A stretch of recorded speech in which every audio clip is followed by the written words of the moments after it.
አይ ቢሆንም አልፈልግም አቤል። እሺ በይኝ ርብቃ፣ ድጋሚ እኮ ማየት እንችላለን አይደል? አዎ እንችላለን። በቃ እባክሽ ርብቃ፣ ነገ ሄደን እናመጣለን። አይ ቢሆንም አልጥለውም አቤል። እሺ በቃ አታልቅሽ።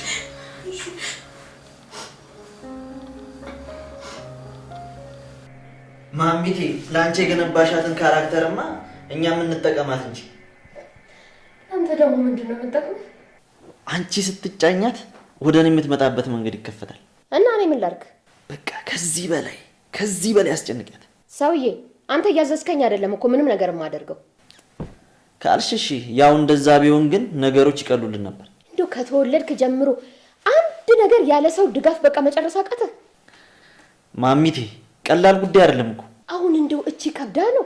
እና ለምን አጨርሽልኝ? የማይከብድ ከሆነ ትሰማኛለህ? እኔ አልማዝ እንኳን እችን ወረቀት ይቅርና አንድ ሰው እናቱ ሆድ እንኳን ቢገባ ማውጣት እችላለሁ። ለዚህም ደግሞ ርብቃ አለች። እንዴ እና ርብቃን ከእናቱ ሆድ ነው ያወጣሽው? በለው ማሚቴ ከኛ ከተለየሽ በኋላ ዶክተርነት ምናምን ጀምረሽ ነበር እንዴ? ጀመረህ እንግዲህ ከቁም ነገር ወጣ። ነገር ግን ማሚቴ አሁን ላይ በቀል ስትጀምር አቤልን ርብቃን እንዲፈታት ደጋግማ ብትነግረውም አቤል ግን መቼም ቢሆን ርብቃን አልፈታም ይላታል። ስለዚህ በዚህ የተነሳ ማሚቴ አሁን ላይ ያንን ወረቀት ከእዩ እኩል እየፈለገችው ትገኛለች። አቤልን መበቀል ትፈልጋለች፣ ወይም ደግሞ የአቤል የሆነ ነገር ወይም ደግሞ አቤል የሚወደውን ነገር ማሳጣት ትፈልጋለች። ችግሯ ከአቤል ጋር አይደለም፣ ርብቃ ከአቤል ጋር ስለሆነች ነው። ችግሯ ርብቃ ብቻ ናት። ነገር ግን አቤል ደግሞ ርብቃን በጣም ወዷትና ከእሷ ጋር መለየት አልፈልግም ስላላት አሁን ላይ በቀል ላይ ነው ያለችው ማለት ይቻላል። እና እንግዲህ በዛ የተነሳ እስከ ማሳገት ድረስ እጇ ያለበት ይመስለኛል፣ እስከ ማሳገት ድረስ። ምክንያቱም ርብቃን ልጇ እንደሚገሉባት ደም ቀብተው ስዕል ስለው እዛ ላይ ደም ቀብተው ነው የሰጧት ወረቀት ማለት ነው። እና ርብቃ ደግሞ ያን ነገር ስላየች በጣም ተረብሻለች።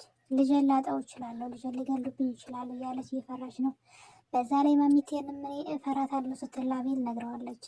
ከማሚቴ ጋር ያለን ነገር መላ ሊበጅለት ይገባል። እንዲሁ ዝም ብለን እንደ ቀልድ የምናየው አይደለም። ምን እንደሆነች ልንጠይቃት ይገባል እያለች ነው ርብቃ።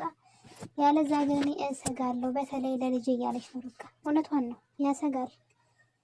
ልጄን የሆነ ነገር ታረግብኛለች በጣም በኃይለኛው ነው የተቆጣችው ብትለውም አቤል ግን እናት አይደለች በቃ ተያት፣ እኔ አስተካክለዋለሁ፣ በሆነ ነገር ተናዳ ነው እያለ ነገሩን ቦታ አልሰጠውም።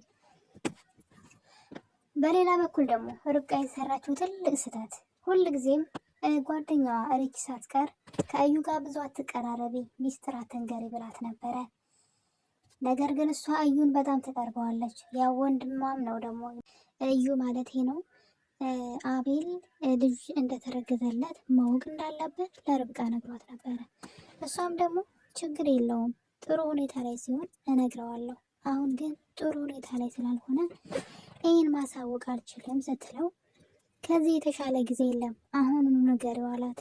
ምክንያቱም ደግሞ እሱ ያሰበው ሌላ ተንኮል ስላለ ነው።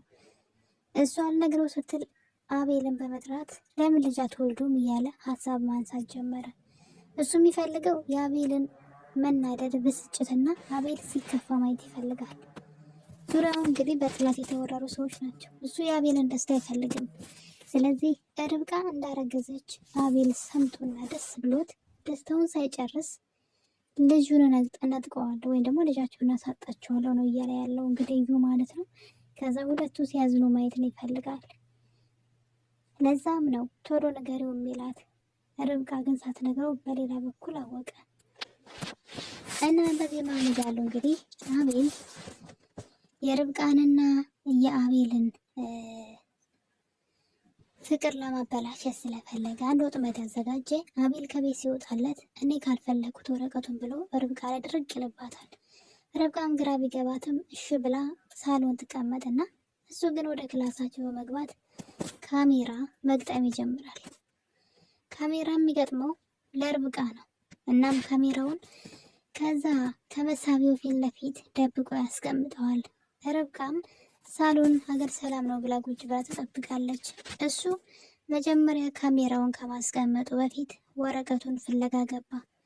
እናም ያስቀመጠበት እና ያየው ቦታ ላይ ያገኘው ወረቀቱን። ነገር ግን ወረቀቱን መውሰድ አልፈለገም።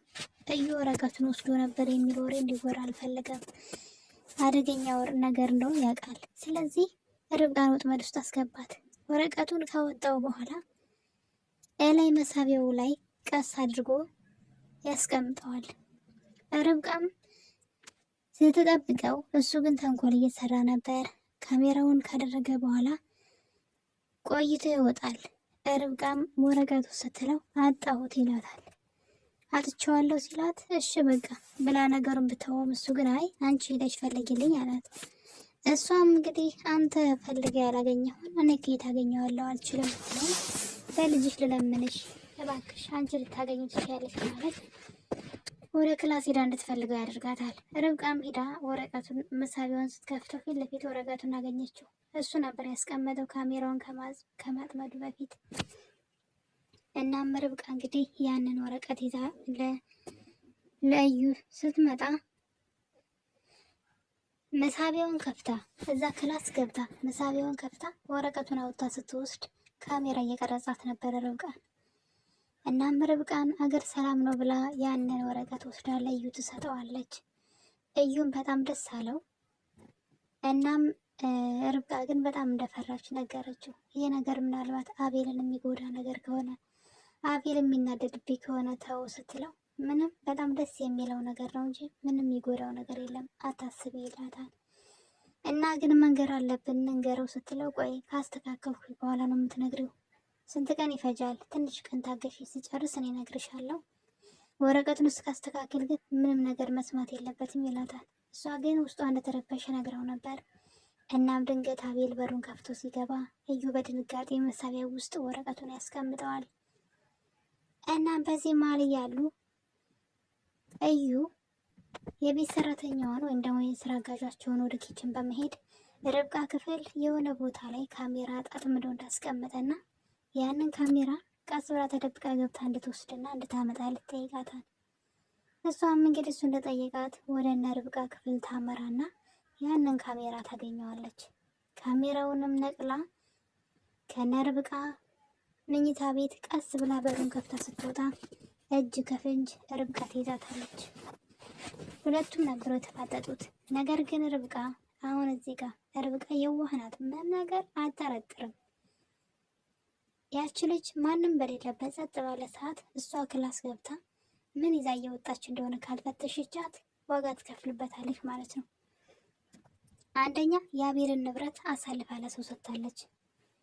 ሁለተኛ ልጇን ሊጎዱባት ይችላሉ። መቲ በሰራተኛዋ በኩል መድኃኒት እንድትሰጣት አድርጋለች። እሷም ደግሞ መድኃኒት ልትሰጣት ተዘጋጅታለች። አሁን ላይ የሁለቱ ህይወት ምስቅልቅሎ የሚወጣ ይመስለኛል። ርብቃ ልጇን ካጣች፣ አቤል ደግሞ ያስቀመጠውን ንብረት አንስታ ለዩ ሰጠች። አሁን ላይ የወረቀት የት ሄደ ቢባል ለዩ ሰጠሁት ማለት አችልም። እሷ አውታ ስትሰጥ አውታ ስትወስድ ነው እንጂ አውታ ስትወስድ በካሜራ ተቀርጻለች። ወረቀቱ ጠፋ ቢባል ተጠያቂ የምትሆነው እሷ ብቻ ናት። ወረቀቱን የወሰደችው ማናት? ርብቃ፣ አቤል ሳይሆን ወረቀቱን የወሰደችው ርብቃ ናት።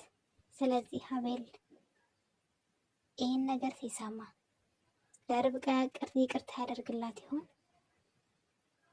በቀጣይ ርብቃ ትልቅ ፈተና ወይም ደግሞ ትልቅ ወጥመድ ውስጥ የማትወጣበት ትልቅ ወጥመድ ውስጥ ገብታለች እና እርች የምትናገረው ነገር ትዝ አለኝ። አትመኝ ሰውን ሚስጥር አትንገሪ፣ አትቅረቢ ብትላትም እሷ ግን እዩ እያለች እንግዲህ ተጫውቶባታል። አቤልስ ያንን ካሜራ ያን የተቀረጸ ቪዲዮ አይቶ ርብቃን የጠረጥራት ይሆን? እዩ ግን ለጊዜውም ቢሆን ስራውን ሰርተዋል። ወይም ደግሞ ርብቃ የቤት ሰራተኛዋ ከቤት ይዛው የወጣችውንና ከመኝታ ቤት ስትወጣ ደብቃ ይዛው የወጣችውን ነገር ምን እንደሆነ አጣርታ ካልቀማቻትና ካልተቀበለቻት የርብቃ ህይወት በአጠቃላይ ፍቅራቸው ትልቅ አደጋ ውስጥ ገብቷል። እሱም ደግሞ በርብቃ እንዝላልነት ነው። በጣም ሲበዛ እንዝላል ናት። እዩን አብዝታ ማመን ብቻ አይደለም፣ ጭራሽ የአቤል የሆነ ነገር አንስታ ለሱ ያለ ፍቃዱ መስጠት ትልቅ ወንጀል ነውና ለዛውም እሷ ራሷ ናት የሰጠችው፣ ማንም አይጠየቅም። እና የኔ ተወዳጆች እንግዲህ ርብቃ ክፍል 23 ይህን ይመስል ነበረ። በክፍል 24 እስከምንገናኝ ድረስ ሁላችሁንም እወዳችኋለሁ። ቸር ቆዩልኝ።